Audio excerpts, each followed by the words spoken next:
गुंडे थे इसलिए नेता बने। उनका यूएसपी ही था कि वो गुंडाइज्म से आए हैं, मसल पावर है, चुनाव जीतते हैं। और उनका क्वालिफिकेशन था कि एक मर्डर केस में उनका 20 साल से जो मर्डर केस चल रहा था उसमें हाई कोर्ट में निर्णय जो लिया रोका गया हुआ था। ये उनका बेस्ट क्वालिफिकेशन था राज्य मंत्री बनने के लिए। क्योंकि इस वर्तमान सरकार में करीब करीब 42-44% लोग ऐसे हैं कि जो दागी है, और 21 मंत्री ऐसे हैं जिनके ऊपर भयानक बड़े चार्जेस है, हत्या का मुकदमा, बलात्कार, डकैती ऐसे। और गृह मंत्रालय में तो 2 राज्य मंत्री ऐसे हैं, दोनों बॉर्डर से आते हैं।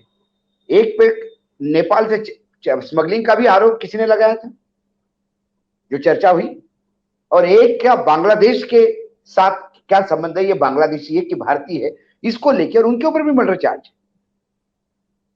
ये दोनों इस सरकार की निहायत जरूरत है, क्योंकि जैसे स्वयं होता है वैसा ही आदमी अपने साथ रखता है। यदि आप एक अच्छे जर्नलिस्ट हो, आप ईमानदार हो, आपके पेशे के प्रति ईमानदार हो, तो आप पत्रकार जो होते हैं, जो लिफाफेबाज पत्रकार हैं, जो पैसे के चक्कर में पड़े रहते हैं, जो नेताओं के तलवे चाटते हैं, वो आपके चैनल पे नहीं आएंगे। ऐसे अधिकारी भी नहीं आएंगे जो बिके हुए, क्योंकि आपका कैरेक्टर ऐसा है। जब ऊपरी पूरे कुएं में भांग पड़ी है तो आप किस किस के रोए? आप कहते हो कि उसका किसने कहा? हम सबसे सीनियर यहां पे यदि कोई है तो सूर्या सर है। सूर्या सर बताए कि एक वाल्या का वाल्मीकि हुआ। एक उदाहरण है पूरे हमारे संस्कृति में, वाल्या का वाल्मीकि हुआ। एक डकैत लुटेरे का परिवर्तन हुआ कि उसने रामायण लिख दी। उसके बाद कोई दूसरा एग्जाम्पल नहीं है। वो गुंडा था, अब खद्दड़ पहन के गुंडा हो गया है, अब लाश दिए के गाड़ी में घूमने वाला गुंडा हो गया। फर्क उसके स्टेटस में पड़ा, उसके गुंडा होने पे नहीं पड़ा। इसलिए भाषा टपोरी है। नारायण राणे कहते हैं एक मुख्यमंत्री को तेरे कान के नीचे बजाऊंगा। एक कैबिनेट मंत्री की ये भाषा है एक मुख्यमंत्री के लिए। अरे आपका वो मित्र भी होगा तो ये मैत्री जो होती है आपकी दोस्ती हो सकती है। मैं एक पत्रकार हूं, मेरे भी कई दोस्त थे, मेरे क्लासमेट्स हैं। हम पब्लिक के एक दूसरे को गाली नहीं देते। यदि 4 कमरे में 4 दोस्त बैठे हैं तो पुरानी यादें कर करके एक दूसरे को गाली भी दे सकते हैं। लेकिन पब्लिकली मैं टेलीविजन चैनल पे कहूं कि फला फला मेजर जनरल बन गया और वो साला क्या औकात रखता था मैं जानता था, अरे वो तो मेरे जूते पहन के स्कूल में फिरता घूमता था, ये मैं पब्लिकली नहीं कहूंगा। लेकिन पब्लिकली किसी मुख्यमंत्री को चाटा मारने के बाद ये कोई लोफर, गुंडा और छिछोरा आदमी कर सकता है जो इस देश के कैबिनेट में मंत्री है। यूं ही नहीं मैं बन जाता हूं। रोज पहले किरण का छोर ढूंढने निकल जाता हूं। धूप छांव दिन रात की परवाह किए बिना बढ़ता जाता हूं। तब कहीं उस उम्दा अनुभव को दुनिया तक पहुंचा पाता हूं। यूं ही नहीं मैं रजनीगंधा बन जाता हूं।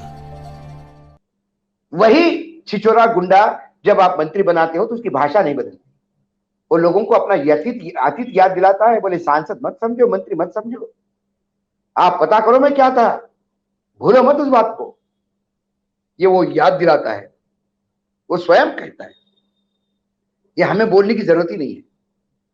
वो स्वयं इस बात को बार बार दोहराता है कि मेरे मंत्री बनने पे और सांसद बनने पे आप ये मत समझिए कि मैंने गुंडाई छोड़ी। मैं ओरिजिनल वही हूं और वही रहूंगा और आपके साथ वही ट्रीटमेंट करूंगा। ये बोलता है, इसका रिकॉर्ड है। और सूर्या सर ने सही कहा, उनका लड़का तो भी अगली बार चुनाव में 22 के चुनाव में यदि उसको टिकट मिला तो कोई आश्चर्य नहीं होगा। हरियाणा के मुख्यमंत्री ने उसको रेखांकित कर ही दिया है। कि आप लट उठाओ, मारो, जेल जाओ, चिंता मत करो, 5-6 महीने में जमानत हो जाती है, उसके बाद बड़े नेता बन जाओगे। तो वो तो अभी पूरा क्वालिफाइड है। अरेस्ट होके जब अरेस्ट हो जाएगा और किसानों को रोन देगा, उसके ऊपर 302 का मुकदमा भी चलेगा। जैसे उनके पिताजी ने 2000 का मुकदमा 2021 तक खींचा है, वैसा वो भी 2040-42 तक कोई मुकदमे खींच लेंगे इसको, और वो भी मंत्री बनेगा, तो आश्चर्य नहीं होना चाहिए।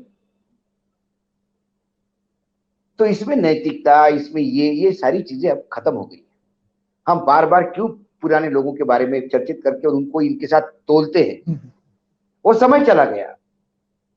सूर्या सर कई बार कहते हैं कि कैसे मुख्यमंत्री हुआ करते थे कल्याण सिंह, वो समय चला गया। कल्याण सिंह जी का समय नहीं है। आज महात्मा गांधी होते तो इस देश में हर पत्थर के नीचे एक गोड़ से मिलेगा आपको। अच्छा हुआ नहीं है।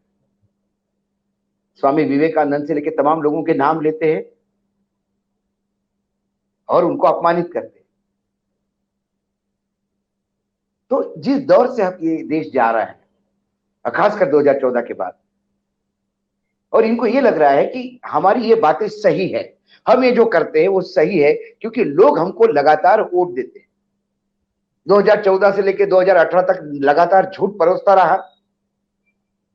मुझे लगा कि मेरा झूठ लोग माफ नहीं करेंगे मुझे, लेकिन लोगों ने उससे ज्यादा मत मुझे दिया, उससे ज्यादा बहुमत मुझे दिया। इसके मायने ये है कि झूठ बोलना मत दिलाता है, मूर्ख बनाना मत दिलवाता है, दिशा लोगों को भ्रमित करना आपको ज्यादा बड़ा नेता बनाता है।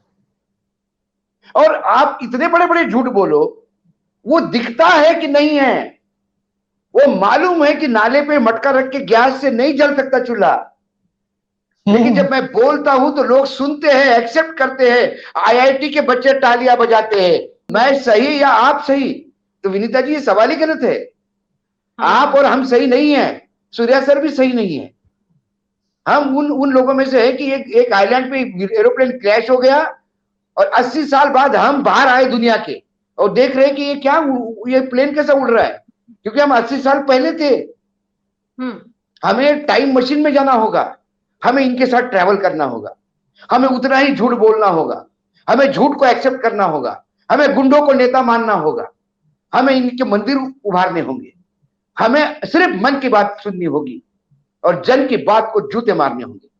ये आदतें हमको, आपको, सूर्या सर को डालनी होगी। और आप हमसे जुड़े रहने के लिए सब्सक्राइब करें YouTube पर, फॉलो करें Twitter पर और लाइक करें Facebook पर। और ज्यादा जानकारी के लिए आपको टाइप करना होगा सिर्फ न्यूज़ नशा।